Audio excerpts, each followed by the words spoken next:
Hey guys, today I'm going to talk about the keto diet and what it's about and how I applied it in my life and what it meant to me while I was doing it.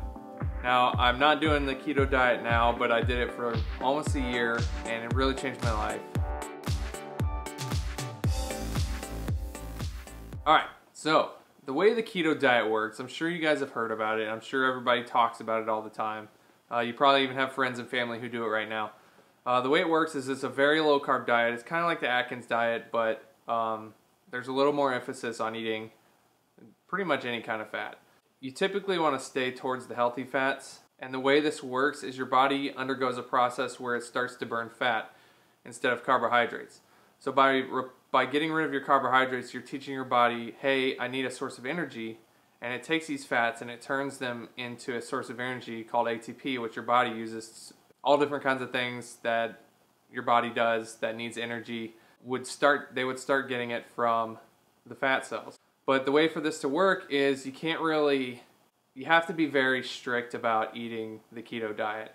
And that's the biggest problem with keto, and that's the biggest problem a lot of people have with it, is that it's hard to do and it's not very intuitive, and there's a lot of things that you have to cut out of your diet. Regardless of how many people tell you it's just eating bacon every day, that can get monotonous. Why did I start doing keto? I started doing keto because I wanted to lose weight, and once I started praying about it and thinking about it and I made the decision to do it, I found out my father-in-law was doing it too, so that was really motivating. So when we'd go to visit him, we would have all kinds of keto meals and all this other stuff, so that was really nice. Another thing is I have high cholesterol. I think my total cholesterol was over 300 and my LDLs was like 180 or 200. So I had a pretty unhealthy HDL-LDL ratio. And the doctor wanted to put me on statins, and I kind of went along with it, and there's restrictions in my job for having high cholesterol. I might not agree with it, but I gotta follow the rules.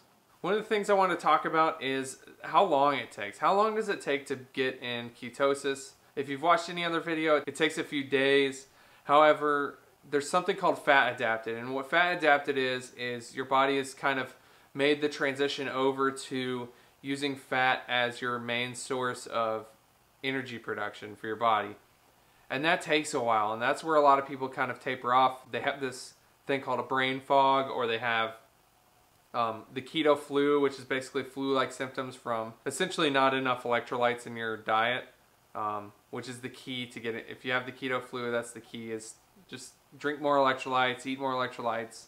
What being fat adapted means, you see this huge jump in energy and you see this huge jump in a lot of different things that you thought were problems at first, but they kind of go away. You have more energy to work out or to go to work or to think, all these other things. And so it's really good to know that that is a big step that you have to get to. You don't just automatically go in ketosis and then see all of the effects of keto. Honestly, it's kind of subjective. It could take 8 weeks, it could take 3 months, it could take 4 months. It really depends on how your body reacts to it and how strict you are to the diet. If there's anything I take away from it, if I never do keto again, I will know that carbohydrates are something that we should kind of not go overboard on. And I found that sugar's just something that you should really restrict in your life and kind of fast from every now and again. I want to give a shout out to A Catholic's Mom Life. Thank you, Heather, for talking about keto. I wouldn't say I'm passionate about this topic, but I really had fun doing the keto diet. So hope this isn't a copy of your video, but anyone watching this, please check her out. I'll have her in the description below, A Catholic Mom's Life, and check out her video. She's got some great stuff, and she's really spreading the gospel, and she's a great example to mothers out there. Fasting plays a huge part in the Christian faith, and especially in the Catholic faith. We're called to fast on Fridays, we're called to fast during Lent, and we're called to fasting and abstinence during Ash Wednesday and Good Friday. So that being said, fasting is so important to us, and it's in giving up things and denying ourselves and making these sacrifices in our lives that we kind of partake in the sacrifice of Jesus. And we share in his suffering on the cross, however small that might be. So really, fasting is our way of saying, I'm denying myself and I'm giving the Lord control over my desires, or I'm giving up my desires and saying, this is how I want to direct my life towards God. I'm willing to make this sacrifice. One of the things a lot of people who do keto do is something called intermittent fasting. What intermittent fasting is having a period of time where you're not eating. So you'll eat during, say, 8 hours of the day, and then 16 hours of the day you won't eat. And so you'll try and pack all your nutrients, all your macros in, which macros are macronutrients, which is a fancy way of saying the basics of what your body needs. So intermittent fasting is a way to kind of jumpstart your body into ketosis, and there's a lot of, I think genetically there's a lot of good that comes from intermittent fasting from the history of us as Catholics and from the history of us as human beings. So one of the things I really like to do was turn that intermittent fasting into prayer, especially in the beginning of it, because it was very hard in the first several weeks of being keto, because there's not a lot of feeling good, and there's not a lot of energy, and there's not a lot of motivation, except that you just want to do it to do it. So knowing that I could turn this time into prayer really helped me to kind of understand that there's different aspects in life that we can turn to prayer, and this is just a small one. So in regards to my family, I think it was very hard to be keto for a long amount of time because my wife wasn't keto. She was pregnant at the time. What I did was I learned a lot about meal prepping, and I learned a lot about getting quick and easy meals to go. Some of my go-tos were probably sausages. I ate probably way too many sausages, and I probably am going to die early because of it. For a while I was cooking breakfast in the morning, and just an avocado and some bacon really satiated my hunger and my desire for that. This is all before I was doing intermittent fasting. Intermittent fasting I kind of adapted to my work schedule, so I would fast in the morning. When I went to work, I would just have coffee with coconut oil or butter in it, and that really fulfilled me for my desires. Food prepping is key probably, because when you work schedules, when you work crazy schedules, or when you're up at night with your kids, you don't really feel like you have time in the day to cook every day. One thing that I learned how to do was to kind of set up these different recipes that I'd find on keto recipe people. I'll post those in the description as well. I'll have a huge description for everything.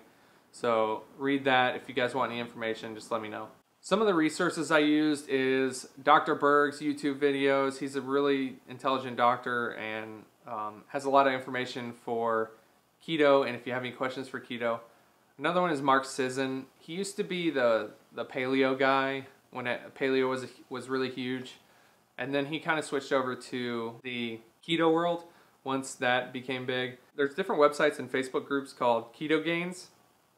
And if you're worried about weightlifting and getting your nutrients for running or exercising, they seriously have all of the answers that you can even think of. And they've done the research, there's medical studies on it, and they have all the proof for it. And it's really amazing and a great source of information. I'll have that linked below as well. I guess the biggest concern is there's not a lot of long-term evidence of keto being healthy for you. It might be a great way to lose weight, or to jumpstart your metabolism, or to get in a healthy lifestyle, or to fast. A lot of people talk about, and this is something that Heather over at A Catholic Mom's Life talked about, is kind of going to the bathroom when you're on keto, and it definitely does slow it down. When it comes to pooping, you really need to worry about what you're taking in your system. When we go into keto and we give up eating all of these breads and things that have fiber in them, we're giving up our body's form of coagulating and processing our waste. And so what I found was helpful is finding different ways to get fiber into my body. And so chia seeds is a great way. You can get magnesium from almonds. There's fiber in avocados, vegetables. Green leafy vegetables are a really good thing to eat while you're keto. And the important thing is eating these things and kind of counting your carbs at the same time and saying, these are the places I want to be able to have these carbs. And the way the carbs work is you have total carbs, and then under it you have carbohydrates, you have sugars, and you have dietary fibers. And the way they calculate carbs in regards to your body processing it and absorbing those carbs and using them for energy, and what kind of gets you out of ketosis, is those carbohydrates and sugars. Sugar alcohols, a lot of sugar alcohols and dietary fiber aren't considered part of net carbs that you're looking to get under 20 grams or 50 grams or whatever the number is. Another thing is that once you're fat adapted, you can use this to kind of fine tune your carbohydrate intake. You could be a person that eats 100 carbs and still maintains ketosis. Once you get fat adapted and once you get fully in ketosis, you'll learn a lot more about your body and you'll learn a lot more about what you can take and get out of ketosis. So I know I didn't go over everything for keto. I really think that it's a good diet and it's a good way to go if you're looking to lose weight, or if you're looking to look out for your health, or if you're looking to do a fast or abstain from some sort of food or something like that. I've seen so many success stories and I've seen so many people come out healthier because of it, and I think a lot of it has to do with the weight lost and with just paying attention to your diet. I really think there's some truth to sticking to the keto diet and doing it. I also thought that it was a great experience in my life to have done something for that long and to have seen myself in a better shape and kind of give myself a goal for future diets. Thank you guys for stopping by. I really appreciate your views and I appreciate your support.